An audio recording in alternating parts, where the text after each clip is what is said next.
MotoE has arrived to MotoGP 25 in today's update. And in this video, I'm going to give you the information that you need to know about what's been improved and what's not.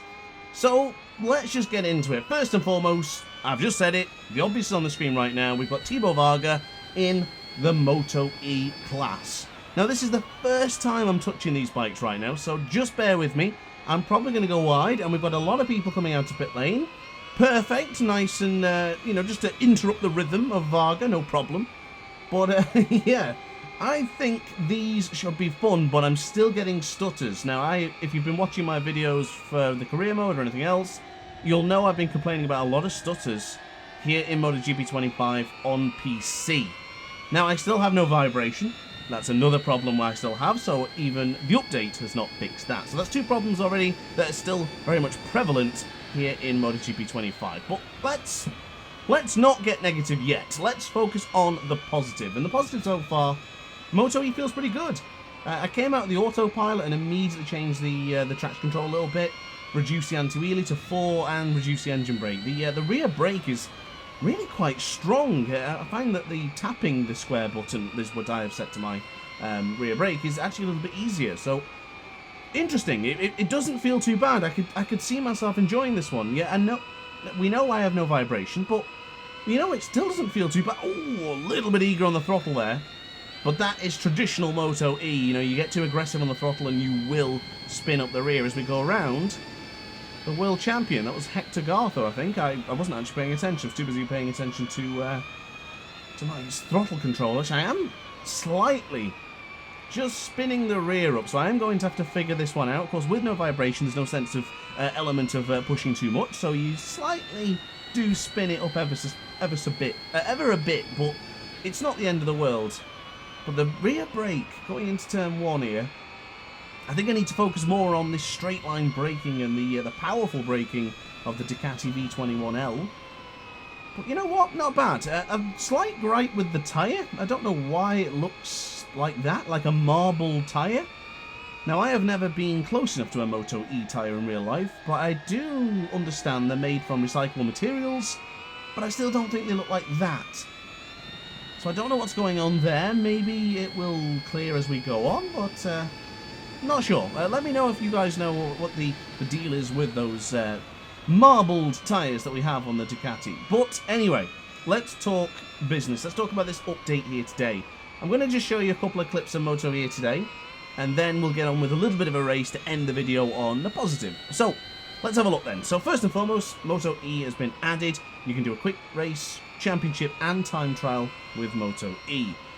MotoE Sport Championship has now been added, something I will never be able to do. I am certainly not good enough for that, but for those players who do, and best luck to Jack Hammer, hopefully he'll go 3-time champion this season. eSports is arriving, so if you're interested, get preparing, because obviously it's time to kick off for eSports. But we've got some fixed issues here. Now, none of these issues actually have really affected me, apart from maybe one of them. Fixing an issue with a bike falling into the void in the pit lane, which could lead to crashes in online modes. Now, I have heard about this one, but I've never experienced it, I've never had it happen to me, so I'll just take your word for that one. Now, here's an important one. Fixed an issue with damages and tyre consumption being disabled after a race-off event. Now, if you've watched my previous episode of my career mode, you'll know that exact same thing happened to me. I did the race-off career mode with Marc Marquez, against Marc Marquez in Borgo Caselle, and then when we went to the qualifying practice and everything else, all the tyre wear had turned off and the damage was turned off. So I'm really pleased to see that's fixed, because that was bloody annoying. Fixed race position not updating on the live session page. Fixed helmet position in rider selection menu. So when you have your custom rider, the helmet now appears on your rider rather than just standing there with the cap of the branding of the bike. Revised qualifying session difficulty. Now, I believe a lot of people were saying this. I've also experienced this too. That on the hardest difficulty, on 120% AI, the AI can be rather rapid. And even in the lower difficulties, the AI seems to be that little bit extra stronger in qualifying. So hopefully that has fixed some things for you as well. Revised default video settings on PC. Now, I don't use default, so for those who use default, I guess, great. Adjusted fonts for better readability on Steam Deck. I have the game on Steam Deck. I've opened it up, and I didn't really notice a difference, but you've got better fonts on there. And a relatively nice segue there, because you will notice now on the right hand side of your screen a brand new updated graphic for track limit warnings. Now actually I think this looks fantastic, and don't change it. I really do think that the last time they tried to change this, that it was supposed to be this, and they made a mistake. But that graphic looks really good on the right hand side, looks corporate and fits in with the modern MotoGP design. Good stuff. And now we get on to updating winter liveries. So the Honda doesn't really look like much different. I think the other one more looked like the Repsol Honda colours. The Yamaha looks very similar to last year's, but the green doesn't match the suit. Don't know why. And it says in the notes here KTM Tech 3, but as you can see on screen, it's actually multiple KTM bikes. So you've got both teams of the KTMs, both with this snow cone white Red Bull Monster style livery. I don't know why I said monster there, but I'm thinking a white monster. I've seen a lot of them memes lately, apologies. But the KTM Tech 3 has been updated to a white Red Bull logo. As you can see, updated Rollstones, accessories and number. So shout out to Jacob. Updated Foggia's helmet design as well, as you can see. I actually didn't really notice that much of a difference, but now that I've been watching him race the season and the podium in Mugello, yeah, it makes sense. It's clearly up to date. And of course, added the tattoo for Aaron Canet, which is a nice touch. I know he's very passionate about his tattoos, and that adds more realistic to the game as well. Quick mention, just interrupted right now. I wanted to show you a bug that I have found. Yes, I know what you're thinking, another bug. Yes, it is. Now, the photo mode, you're looking at this thumbnail right now. This is the thumbnail I've made for this video. Doesn't bloody work. I can't even take a screenshot anymore of the perfected photo mode. Now, the photo mode in Milestones games, actually, I'm going to quickly segue here, it's fantastic. But this is crap.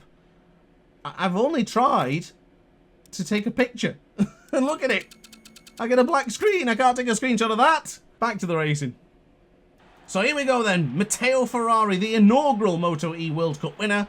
Let's see what we can do from 18th on the grid in Mazzano. Right then. Let's see what we can... Whoa! Why did he slow down so much? This is the same thing that happened to me on the Red Bull Ring when I tried to race with Oscar Gutierrez. Look at us sliding up the inside. There were multiple riders. Now we'll sneak up at the inside of Torres as well. Another MotoE World Cup winner. Excuse me, not Torres. Zanoni. Torres is further ahead of us. And we'll try and catch up to Borgo Caselle. Another MotoE rider. Goodness me, around the outside of Jordi Torres as he slowed down there. Irresponsible riding for what? Okay, but yeah, I mentioned this earlier, the new penalty graphic on the right hand side of your screen. I like it, it looks cool. It's a much nicer colour and it's much easier on the eye, so big thumbs up from me as Hector Garso got lifted up mid-corner there in Quercia, so he snuck in the inside. Don't know why I got the penalty, but yeah, it is what it is, so let's see what we can do. Catching up to Casade and Oscar Gutierrez. Now, I really like Mazzano, and I do really like these MotoE bikes. I've done a couple of clips now since we last spoke. And you know what? I am really liking this bike. Oh, a bit wide, though. That's another warning. So that's 2. We could just say I'm getting those warnings for the sake of the video, right? It's not my poor performance on these MotoE bikes. I really wanted to get through there on Casade into Caro, but we couldn't quite make it stick. He very tactically put himself into the middle of the track. Gutierrez having a look behind him. It's going to be quite difficult to get past Casade here. We might have to go into turn 1. Oh, he's gone a bit wide. I'm going to take advantage. Sorry. Oh, apologies, lad. Apologies, Mattia. That was not clean. Tell you what, just add it to the tally. I've already got 2 warnings. Put it a 3rd one. The first one was absolutely asinine as it was. I don't even know what I did wrong. But yeah, that one definitely was warranted. So yeah, bang me an irresponsible riding warning. There it is. Right then. We have caught up to Gutierrez rather quickly. So let's see what we can produce on lap 2 of 5. Now, of course, MotoE races are genuinely quite short as it is. I think the maximum race distance for this one would have been 8 laps. Just shortened it down to 5, just so we could really keep the action flowing nicely. We've talked all about the everything else in the patch notes, so now it's just a case of us to hit the... Oh, gone well wide. Oh, bit wide. Oh, come on, that's harsh. That's harsh. Yes, track limits are track limits, but that's harsh. I didn't benefit at all for that. That's harsh, but it is what it is. Let's just keep on pushing. As we've lost our track limit warnings now on the right-hand side of your OLED ultra-wides. Did mention the OLED ultra-wide, you always got to. Always have to mention it where you can, as we're closing in quite rather rapidly on Gutierrez. Round the outside, yes! Oh, I've nailed it! The MotoE bikes, 120% difficulty here on the DrAce channel.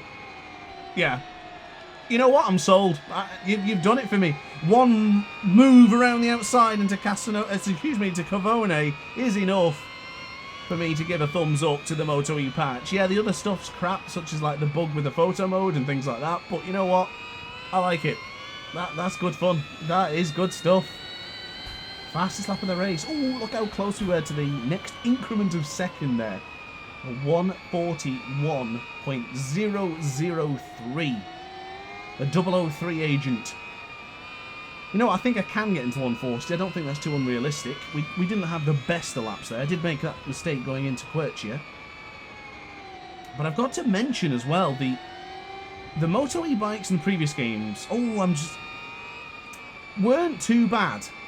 You know, they felt pretty solid, and but you did spin the rear up a lot. You really did burn the tyres quite a lot in that in the previous MotoGP games. But I'm finding at the moment that it feels quite comfortable, to be honest. It feels pretty comfortable. Now, I didn't bother changing the traction control on this one because I also wanted to understand if the lap times could still be decent whilst running TC4. Now, I can tell you, dropping it down will make me a lot quicker, but that's also a concern because if you drop the TCS and you go quicker, I'm already on the maximum difficulty, so going quicker would mean I would probably be around 2 seconds quick, maybe a second quicker already. But for pure comfort, just to do this video and just to chill out and just chat to you guys, TCS4 is not too bad. Yeah, it's slow. It is slow. Don't get me wrong, but it feels fine, and it's keeping me close enough to the competition to make the video interesting. I'd like to drop it down to 2, but I do really feel like we would blast past them, or blast away from them. So let's save that for another video. We'll practice that later. But for now, most importantly thing was just to get you guys up to date, so you understand and know exactly what this MotoGP 25 update is. Now, if I talk too quickly, or if you didn't, oh my god, I'm on the curb. We're all right though. We're okay. Still not found the feeling yet with the front end, so I'm a little bit cautious in some of the corners. That wasn't a good turn 6 either.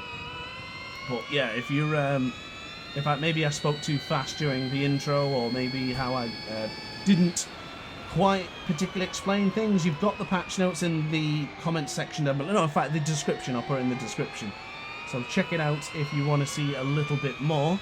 And if you are excited for MotoE, let me know. You know, give me a heads up that if you want to do any online racing with MotoE, because I'm actually really liking these. I know MotoE is extremely niche, and nobody likes it. It's the cool thing not to like it, of course, but it's actually not bad. It's quite fun in the game, and even the racing in real life is actually pretty good.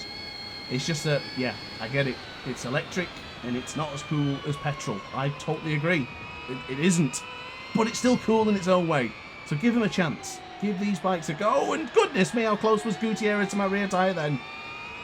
He went straight past the bottom of the screen. Whew.